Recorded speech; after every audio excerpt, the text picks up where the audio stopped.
Je pense que cette photo restera l'une des plus troublantes de l'histoire de l'ultramarathon. Et c'est parce que, peu de temps après que cette photo ait été prise, la coureuse en question, nommée Turia Pitt, allait se retrouver brûlée vive. Pendant plus de 4 heures, Turia Pitt est restée allongée dans un champ ouvert sur les plaines australiennes, le soleil frappant sans pitié ses brûlures graves alors qu'elle attendait que quelqu'un, n'importe qui, la trouve et la sauve de ce cauchemar. Cet incident a soulevé de nombreuses questions sur ce qui s'est passé ce jour-là lors d'une course d'ultramarathon qui s'est terminée dans l'horreur et la catastrophe. Ça me fait mal, ça m'inquiète et franchement, ça me met en colère. Plongeons dans l'histoire tragique de Turia Pitt. J'ai pour mission d'amener cette chaîne à 25 000 abonnés, alors si ce n'est pas déjà fait, merci d'appuyer sur le bouton s'abonner.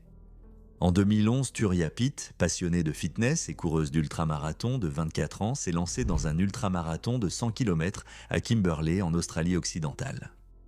La course faisait partie d'une campagne touristique pour l'Australie occidentale organisée par Racing the Planet, une entreprise basée à Hong Kong, connue pour organiser des courses à pied dans des environnements difficiles à travers le monde comme le désert de Gobi, le Sahara et l'Antarctique. Cette course particulière dans le Kimberley avait été précédée l'année précédente par un événement de 250 km en plusieurs étapes sur 7 jours. Cette course de 2010 s'était déroulée sans incident et personne n'aurait pu prévoir l'horreur qui attendait en 2011. L'événement devait commencer à un endroit appelé Emma Gorge et se terminer 100 km plus loin à Kununurra en Australie occidentale. Il y avait 6 points de contrôle du début à la fin. À certains endroits, il n'y avait notamment aucun accès pour les véhicules, aucune piste ni sentier, et par conséquent une couverture réseau très faible. Faites attention, cela va vous être utile bientôt. Le vendredi 2 septembre 2011, le marathon a officiellement commencé avec Turia Pitt ainsi que 40 autres concurrents tous déterminés à franchir la ligne d'arrivée. Les 10 premiers kilomètres se sont bien passés. Turia courait aux côtés de ses concurrents, en particulier 3 hommes avec qui elle avait discuté la veille. Mais elle les a rapidement distancés et est arrivée au deuxième point de contrôle où elle s'est arrêtée pour se reposer brièvement et s'hydrater. À ce moment-là, elle avait déjà parcouru près de 20 km, ce qui, dans n'importe quelle circonstance, était un exploit plutôt impressionnant. Après une courte pause et avoir discuté avec d'autres coureurs au point de contrôle, Turia est repartie. La suite de la course l'a menée dans Tiergorge. C'était la partie la plus difficile des 20 km menant au troisième point de contrôle. La gorge était difficile à traverser et très isolée, ce qui en faisait un passage difficile pour tout le monde. En quelques minutes, Turia se retrouva au milieu d'un terrain accidenté, la nature sauvage s'étendant dans toutes les directions. C'est pendant ce segment difficile de la course qu'elle remarqua pour la première fois de la fumée s'élevant au loin. Au début, cela lui sembla être un petit feu de broussailles se déplaçant sur le fond de la vallée vers l'escarpement à sa droite. Le feu ne semblait pas particulièrement menaçant à première vue, mais les feux de brousse se propagent rapidement, bien plus vite qu'on ne le pense. Et pour aggraver les choses, cette vallée en particulier se trouvait dans une région accidentée, avec de hautes herbes épaisses, des arbres et des buissons partout, un parfait combustible pour un feu de brousse. Alors qu'elle ralentissait son allure, Turia vit devant elle un duo de coureurs, Al Benson et Kate Sanderson, qui discutèrent déjà avec anxiété de l'incendie qui approchait. Leur inquiétude était palpable, et bientôt, alors qu'elle s'arrêtait, 2 autres concurrents, Sean et Martin Vandermeer, que Turia avait rencontrés plus tôt lors du déjeuner, les rejoignirent en courant. Un autre coureur, Michael Hull, rejoignit le groupe, et ensemble, les 6 coureurs évaluèrent leur situation, cherchant une possible voie d'évasion. À ce moment-là, ils se trouvaient en plein milieu de Tiergorge, où il n'y avait aucune couverture réseau, et la surveillance des superviseurs et officiels du marathon était inexistante. Après avoir quitté le deuxième point de contrôle, ils avaient tous vu et dépassé de petites zones brûlées, mais ne s'en étaient pas inquiétés à ce moment-là. Mais maintenant, la situation était différente. De l'autre côté de la vallée, ils ont vu un immense mur de feu foncer sur eux. Alors que les coureurs discutaient, le feu semblait mener sa propre course, décrivant un arc vers eux. Le bruit du feu était si fort et si violent qu'ils s'entendaient à peine. Ils n'avaient pas une bonne vue, mais savaient que le feu venait vers eux à cause de la direction de la fumée. Turia avait peur. J'imagine qu'ils l'étaient tous. Ils ont envisagé de revenir au deuxième poste de contrôle, mais après quelques pas, ils ont constaté que le feu était trop proche et grandissait. Mais rester dans la gorge était dangereux, car le feu avancerait plus vite à travers elle et les piégerait. Le feu se propageait rapidement, alimenté par l'herbe sèche et la chaleur. Leur seule option était de grimper le flanc escarpé de la gorge. Ils visaient un endroit rocheux avec moins d'herbe, espérant que le feu passerait rapidement. Ils se sont trompés. Turia et le groupe ont commencé à grimper, espérant y trouver une certaine protection. Le feu avançait rapidement, poussé par le vent. Martin, Kate, Turia, Michael et Al ont atteint un petit espace étroit sur le rocher à mi-hauteur. Sean a dû se tenir un peu plus loin parce qu'il n'y avait pas assez de place pour tout le monde. Ils ont regardé en bas et ont vu le feu tout près de l'endroit où ils se trouvaient quelques instants auparavant. Ils ont discuté pour savoir si le petit espace les protégerait ou s'ils devaient continuer à grimper, mais le feu avançait trop vite vers eux et chaque coureur a dû décider quoi faire en une fraction de seconde. Alors que le feu approchait, Turia a enroulé son haut à manches longues autour de ses jambes, espérant ainsi se protéger un peu. La chaleur était intense et la fumée remplissait l'air, rendant la visibilité et la respiration difficiles. Turia a regardé la seule autre femme du groupe, Kate, les larmes aux yeux, effrayée par ce qui allait arriver. Kate a essayé de la rassurer, mais elles savaient toutes les deux que la situation était grave. Turia s'est accroupie parmi les rochers, tentant de se couvrir au mieux. La chaleur était écrasante. À cet instant, Turia se demanda si c'était ainsi que tout finirait pour elle. Puis les flammes les atteignirent. Turia cria et l'intensité du feu força Turia à faire un geste désespéré. Elle tenta de grimper la colline pour échapper aux flammes, mais la chaleur était trop intense. Elle perdit prise sur la colline et tomba, se cognant la tête contre un rocher. Ses cris furent étouffés dans le chaos.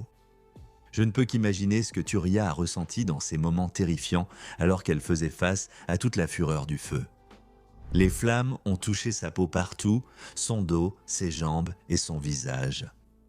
Elle a sûrement ressenti bien plus de douleur qu'on ne peut l'imaginer. Dans ces moments effrayants, avec le feu partout, elle se battait pour rester en vie. Ça devait être horrible. Mais quelques minutes plus tard, le feu s'est calmé et le pire était passé.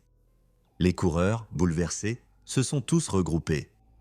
À l'inverse des filles, les autres coureurs masculins ont évité de graves brûlures en fuyant vers des terrains plus hauts.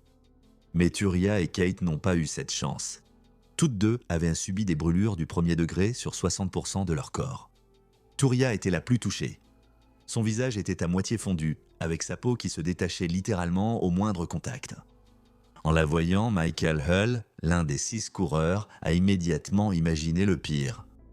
Mais son gémissement de douleur lui prouva le contraire.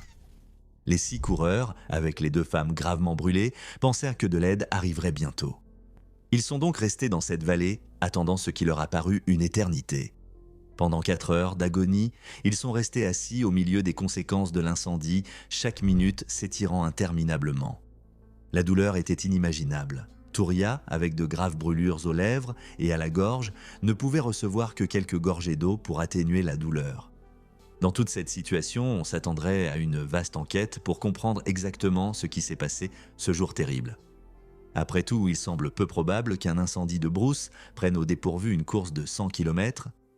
Les organisateurs, Racing de Planet, devaient bien avoir une idée. Et donc, en ce moment même, alors que je m'apprête à discuter de certaines décisions prises par les organisateurs, je veux juste être clair. J'essaye de faire cela avec respect pour toutes les personnes impliquées. Je veux juste présenter quelques faits sur comment le résultat aurait pu changer avec d'autres décisions. Et la première question que je veux soulever ici est « Pourquoi n'étaient-ils au courant de rien concernant l'incendie ?» Eh bien, la réponse à cela, c'est qu'ils étaient au courant. Le premier avertissement est venu de John Story, agriculteur local et ami du fondateur de Racing de Planet. John, qui avait participé l'année précédente à l'édition de 250 km de cette course, avait survolé la région et observé l'incendie quelques jours avant la course. Le 26 août, il a même emmené le directeur de course de Racing de Planet, Carlos Garcia Prieto, voir l'incendie dans la vallée de Dunham qui faisait partie du parcours. Il a ensuite envoyé un courriel aux autorités locales signalant le danger potentiel pour la course. Malgré ces premiers avertissements, la réaction de l'organisateur a été insuffisante. Le 30 août, Racing de Planet a contacté le centre d'accueil de Kununurra pour savoir à qui s'adresser concernant les incendies.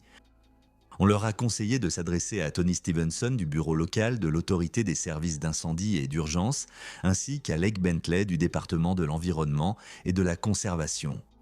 Des messages ont été laissés, des emails ont été envoyés, mais cette communication n'a pas incité Racing the Planet à réévaluer le danger que l'incendie représentait pour la course. La course s'est déroulée comme prévu.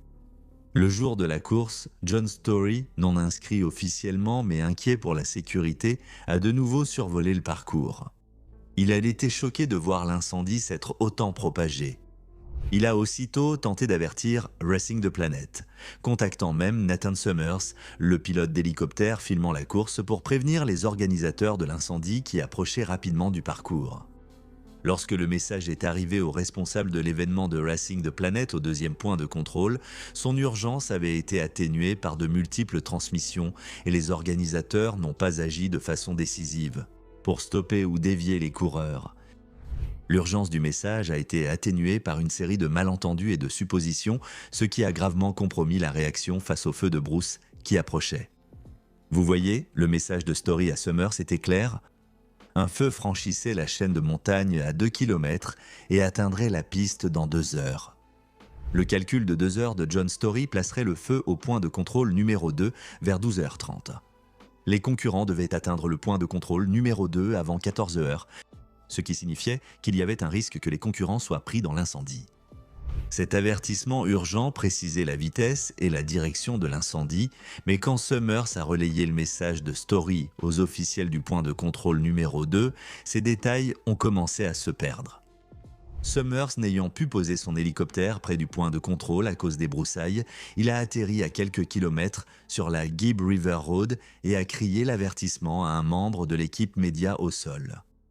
La distance entre Summers et le point de contrôle a déjà affaibli l'urgence du message, car les détails sur l'emplacement et le moment de l'incendie devaient être criés à distance. Le membre de l'équipe des médias a ensuite transmis le message à la responsable de l'événement Racing the Planet, Rita Hanninen, au point de contrôle vers 10h30. La transmission du message par une seconde personne a introduit encore plus de confusion et les détails essentiels de l'avertissement initial de Story, en particulier l'emplacement précis et l'heure prévue de l'arrivée du feu, ont été perdus ou atténués lors de la transmission. Ainsi, quand Hanninen a reçu le message, au lieu d'annoncer qu'un feu approchait du parcours à environ 2 km et l'atteindrait en 2 heures, l'information était déjà déformée. Ce que Hanninen a entendu, c'est « il y a un feu qui vient vers nous » et il pourrait arriver dans cette zone bientôt. Il y avait plusieurs feux de brousse dans la région, dont certains n'étaient pas dangereux pour les coureurs. Quand les coureurs sont arrivés au second point de contrôle, Hanninen pensait que le feu s'éloignait du parcours et n'aurait pas d'impact sur la course. Aucune mesure n'a été prise, ce que nous savons maintenant être une erreur énorme et coûteuse. L'équipe d'organisation n'a pas cherché à déterminer l'emplacement exact de l'incendie, sa direction, ni son intensité d'après le message, en partant du principe que tout irait bien plutôt qu'en envisageant le pire. Turia, Kate, Al, les Vandermeer et Michael sont tous passés par le point de contrôle numéro 2 après 11h30. Et s'ils avaient été retenus là par les officiels de la course par mesure de sécurité, ils n'auraient pas été piégés par l'incendie, un peu plus d'1h30 plus tard. L'ignorance des nouveaux incendies et la confusion générale des détails de la part des organisateurs ont répondu à la deuxième question que j'avais en tête, et je suis sûr que vous aussi, à savoir pourquoi diable a-t-il fallu autant de temps pour que l'aide arrive ? Après avoir constaté que des coureurs étaient gravement blessés, des appels ont été faits à l'autorité des services d'incendie et d'urgence d'Australie-Occidentale, à Perth, pour demander de l'aide. Dès le début, la conversation s'est embrouillée à cause d'une confusion sur les emplacements et services nécessaires. La nature sauvage et isolée du Kimberley, dépourvue d'adresses précises et de repères familiers, a rendu une situation déjà chaotique encore plus complexe. Alors que les organisateurs peinaient à communiquer l'urgence de la situation, à savoir l'assistance médicale pour les victimes de brûlures, l'appel a été entravé par des malentendus concernant le service d'urgence demandé et les coordonnées GPS précises des victimes de brûlures. Heureusement, après 4 heures d'agonie qui ont dû sembler une éternité, de l'aide est finalement arrivée pour les 6 coureurs piégés. Il a fallu l'héroïsme du pilote d'hélicoptère Paul Cripps, qui a mené l'opération de sauvetage audacieuse en faisant voler son hélicoptère pour poser un patin sur une étroite corniche lors de l'évacuation. C'est grâce à son habileté de pilotage, sa précision et sa rapidité de réflexion qu'on lui attribue d'avoir sauvé la vie de Turia Pitt et de Kate Sanderson. Sans qu'il ait pris ce risque, les deux femmes auraient presque certainement péri. Turia a aussitôt reçu des soins médicaux. L'équipe de secours, consciente de la gravité de ses blessures, a agi rapidement pour s'assurer qu'elle reçoive les soins dont elle avait besoin le plus vite possible. Beaucoup pensaient qu'elle ne s'en sortirait pas. Elle a même été déclarée morte non pas 1 ou 2 fois, mais 3 fois pendant le transport. Elle a été placée dans un coma artificiel pendant plus d'1 mois. Turia Pitt a perdu tous les doigts de sa main droite et 2 de sa main gauche. Elle a passé 6 mois à l'hôpital et a dû subir plus de 200 interventions chirurgicales en 2 ans. Elle a aussi dépensé des millions de dollars pour sa convalescence. Maintenant, je vais être totalement honnête. Je ne connais absolument rien à l'organisation de compétitions de marathon. Je ne vais pas faire semblant de m'y connaître. Donc, si quelqu'un dans les commentaires s'y connaît, peut-être que vous pourriez m'aider un peu ici. Mais cela dit, on pourrait penser que l'organisation d'un marathon, surtout dans un terrain aussi isolé et difficile, nécessiterait une évaluation approfondie des risques et un plan de préparation aux situations d'urgence. Non ? Des vérifications du parcours, des moyens de communication en cas d'urgence ou des téléphones satellites pour le personnel clé ne seraient-ils pas prévus ? Il semble simplement logique qu'avec une course couvrant de vastes distances à travers des zones potentiellement dangereuses, les organisateurs auraient mis en place des protocoles pour réagir rapidement à toute situation. C'est tout simplement incompréhensible pour moi que, malgré les risques connus d'incendies de brousse dans la région, il semble qu'il n'y ait pas eu de plan solide pour faire face à une menace aussi prévisible. Ils le savaient. Les incendies de brousse sont fréquents dans ces régions. Et encore une fois, je ne suis pas un expert en organisation de marathon, mais cette partie me sidère complètement. Vu l'ampleur de cette tragédie, on se demande quels contrôles et garde-fous étaient censés exister. N'y avait-il aucun plan d'urgence en cas de catastrophe naturelle ? C'est triste, cela aurait pu être évité. Aujourd'hui, les coureurs de marathon, en particulier ceux qui participent à des ultramarathons dans des endroits isolés comme le Kimberley en Australie, se tournent de plus en plus vers des technologies avancées pour la navigation et la sécurité. Ils utilisent souvent des applications et des appareils qui offrent un suivi GPS même dans les zones sans couverture réseau. Ces applications aident coureurs et organisateurs à suivre itinéraire, distance, temps, vitesse et fréquence cardiaque lors d'un marathon. Mais en 2011, cette technologie n'était pas aussi répandue ou peut-être pas considérée comme une partie nécessaire de la stratégie de sécurité de la course. Malgré la disponibilité des appareils GPS à l'époque, il semble qu'il y ait eu un manque d'importance accordé à l'utilisation de cette technologie pour améliorer la sécurité des coureurs. C'est tragique, c'est frustrant. Pour moi, il semble que tout ce qui pouvait mal tourner dans cette situation s'est produit.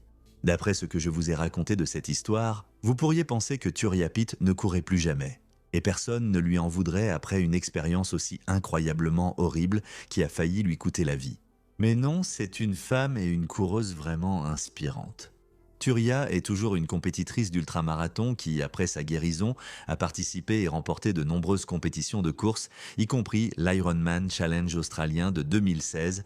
Elle est auteure, coach d'affaires et enseigne même aux jeunes femmes comment courir. Turia Pitt a intenté une action devant la Cour suprême contre Racing the Planet et en mai 2014, il a été rapporté qu'un règlement à l'amiable avait été conclu pour 10 millions de dollars australiens. Mes pensées vont à la courageuse Turia Pitt et à sa famille aimante. Merci d'avoir regardé. J'ai eu beaucoup de nouveaux abonnés récemment et je vous en suis extrêmement reconnaissant. Pour plus d'histoires comme celle-ci, abonnez-vous. Et à bientôt dans la prochaine vidéo.